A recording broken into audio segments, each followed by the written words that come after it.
how the policy works. It sounds like a big thing. Benefits. Typically, it's how that policy works. So you could say interest rate cuts can help to tackle a recession, blah, blah, blah. Higher G can tackle a recession, blah, blah, blah. This is really how it works. Okay? When you talk about costs, you can think of the upfront cost, which I will call monetary cost,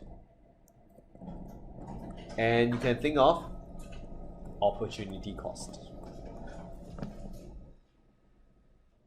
Okay.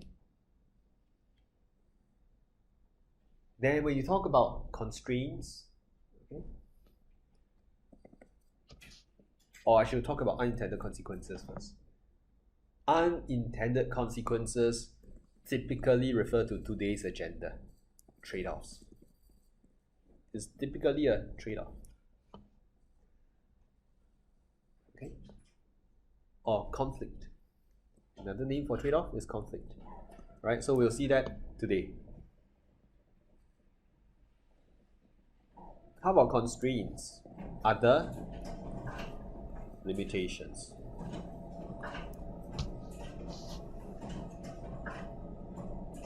Okay. So how do you talk about a UBCC here, okay? If you are looking at the flow of your essay, all right, I think we should start with this. Okay, so if I'm writing this essay, I'll first start with how higher G tackles a recession, how lower interest rates tackles a recession.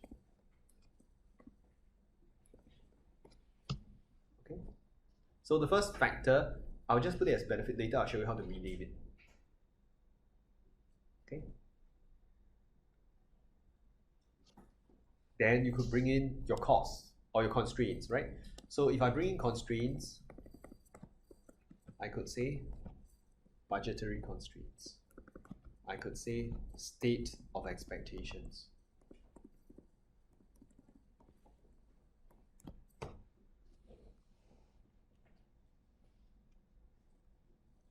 Of course, here I can also talk about the cost, the monetary cost and the opportunity cost. Okay. Then when you talk about unintended consequences, I haven't really started on this, but you could just say there could be a crowding out. If you need to borrow, there could be crowding out.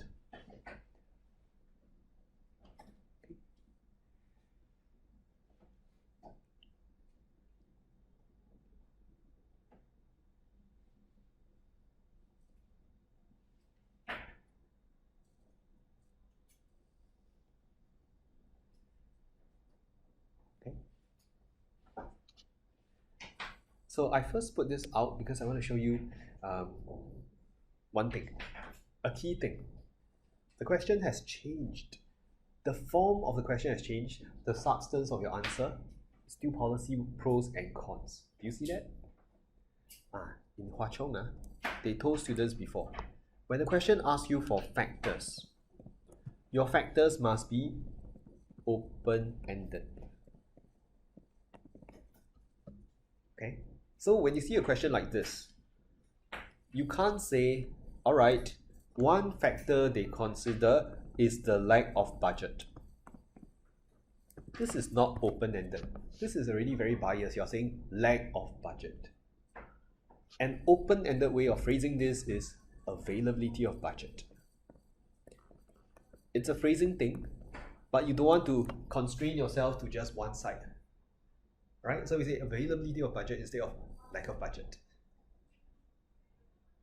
I think the example they gave in school is, oh, if you're looking for a boyfriend, you can't say tall. No, your criterion is height. Because some people like short one, right? So this is the idea. You keep it open-ended. Okay? So this is one thing. The other thing is when you write each factor, please open up the factor using DDE. It's not like, oh, 25 marks, I list 10 factors. No, every factor you list, you still do a DDE. Okay. Second, if you can highlight implications of each factor,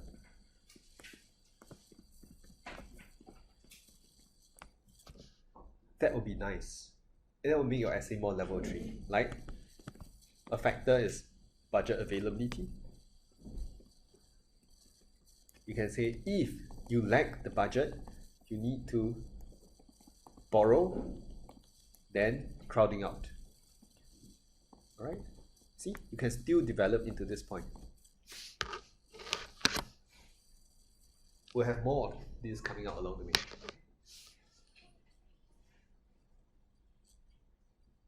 Right?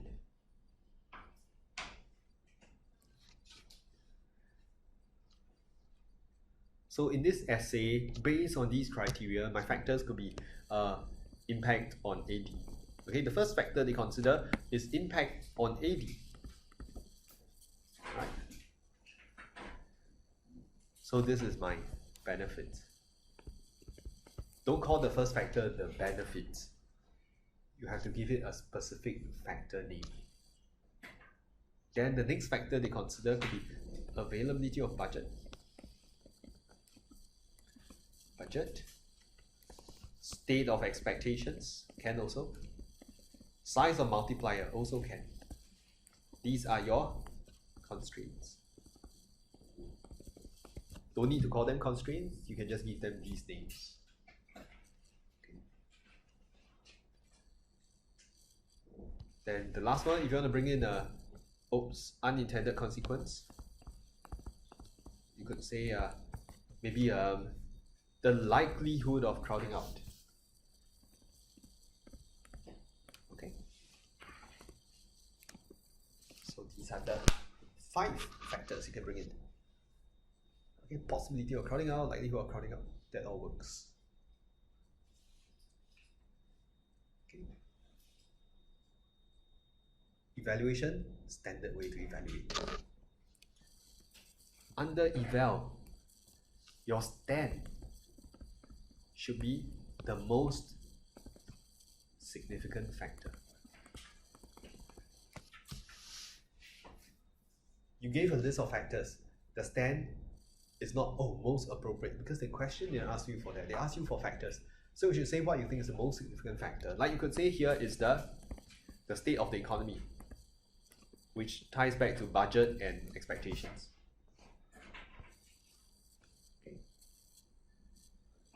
If you want, you can even say what you think is the most significant factor in the short run, in the long run. Okay? How do you challenge? Can you suggest ways to reduce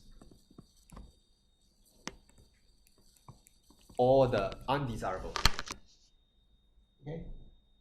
Suggest ways to reduce the constraint, the costs, or unintended consequences. Like in this case, if my multiplier is small, well, one way out is to use both fiscal and interest rate policy.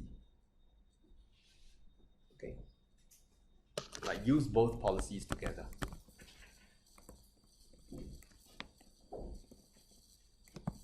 And that concludes the first agenda item.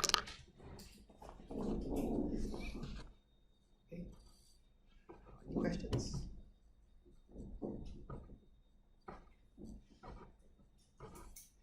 If there are no questions, I'll just come around to pick up the travel declaration form, alright?